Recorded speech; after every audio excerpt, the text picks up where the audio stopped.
Today's topic is factoring or invoice discounting. I'm not how familiar with you are on these topics, but actually factoring is nothing but just an invoice discounting, or you can say like you have made a sales, for example, for $10,000, and the credit period for that sale is 30 to 45 days or 60 days. So customer will not pay unless they are into the after the credit period.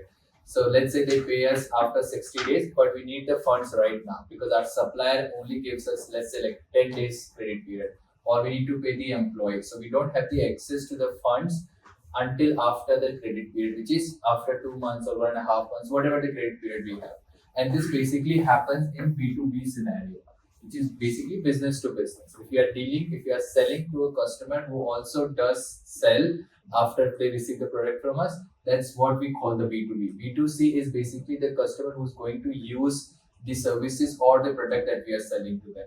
So in B2B cases, you will see a lot of net terms of 35, 45, 60 days for which they will hold the payment and will not release to us. So now in that case, a lot of client, what they do is they actually go to a factor company, which is basically a company who actually gives us the money in advance in relation to the invoices that we have already sold. For example, I made a sale of 10,000. The customer does not pay me until they do a net 45 days period. Okay. So that 45 days is still 1.5 months, and we won't have the access to this fund. So what I'll do is I'll go to this factoring company and will ask them to give me this fund right now so that I can pay all of my expenses, my salaries and everything. So now what the role of this company is, and they are taking the risk, right? That this 10,000 might or might not recover from the customer. So there are two different ways where the factoring company actually deals. One of them, the factoring company takes the ownership of collecting the money, and if there is a loss that the customer does not pay, they will bear the loss. Or the other approach would be is that if the factoring company does own the follow-up from the customer, like collecting the money, but they are not the ultimate responsible to collect it. If the customer fails to pay, then it's the company who actually got this invoice discounted will ultimately pay them back. So there are three parties involved here. Let's say party A who actually makes the sales, party B who buys the product, and then party C who is actually the factor. So when I made the sale to this party, he takes 45 days to pay. So instead of that, what I did is I created this invoice.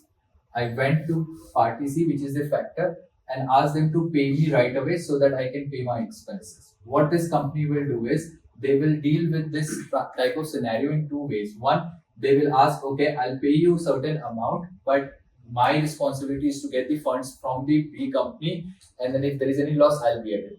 Or my responsibility only to follow up, but I will not be responsible to collect the money. If the B company fails to pay, then you are responsible to make the payment. Okay. So now how those two actually differs from each other is, and why these factoring company actually uses these two different scenarios and how the accounting will happen. This is what we are going to discuss today. So the concept is clear, right? What is factoring? What is invoice discounting? So let's say scenario one, where they say that they will actually collect the money from the customer. Okay, and anything happens to that money is at their loss. It's not us. Okay. So when I made the sale, what I did is party B account debit to sales, which is simple. Now, when I went to party C, who's our factor, when I went to him, so what they did is they actually gave me the money. Party C, which is our factoring company. So technically, they will not give the whole amount to us because they still wants to make some money out of it. So what they will do is they will actually discount certain amount out of that, and they will also charge us a fees, which is like we call financing fees. So they will give us only like 7K. In scenario when the factoring company is taking the ownership of collecting and then they are also taking the risk, the finance fees or the discounting would be higher compared to the other scenario where we are the one, or the customer is or the client is the one who is supposed to collect the money. So in that case, let's say that we collected 7K. Now what happens with this sale? We will not do anything other than this. This party C, which we have created as a credit, will actually sit in our current liability either as a loan or as a payable to factor. Okay, so this is very simple. Now the situation, let's say that this party B who actually was supposed to pay, they will pay directly to this, not to us, because now they own the money, right? So let's say that company actually decided to pay the whole amount to party C, okay, which is our factor. So party C will collect the money. We won't need to do anything in there. They will inform us that we have collected the money on your behalf.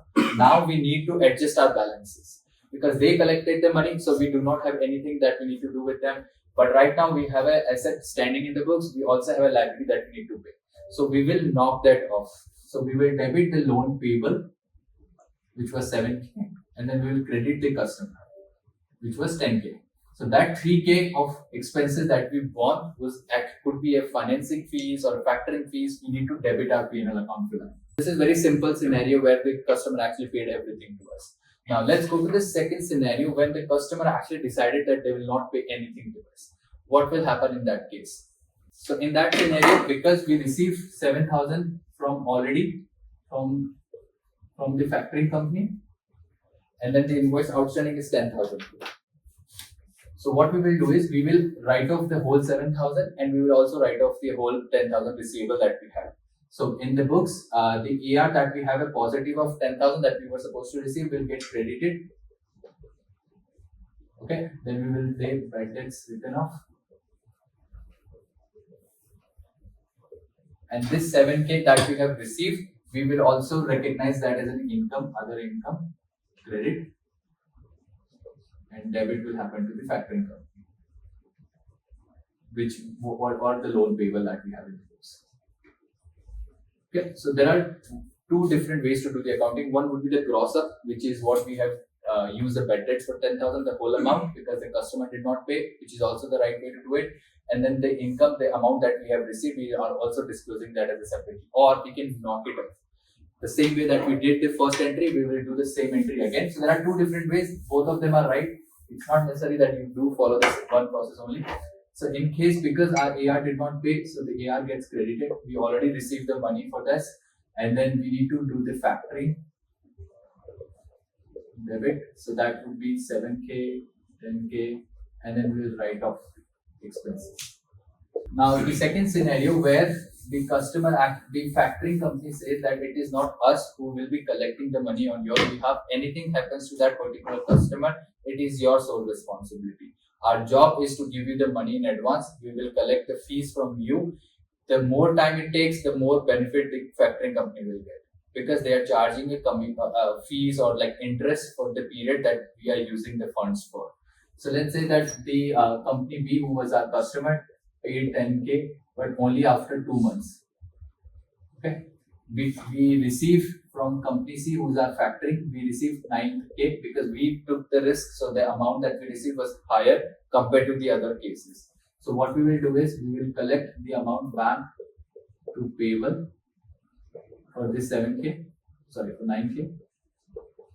Okay, and then every month we will actually also incur interest on the amount that we have outstanding.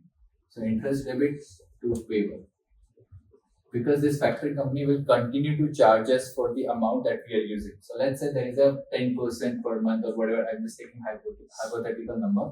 So we are supposed to pay 0.9 every month on top of what we have received.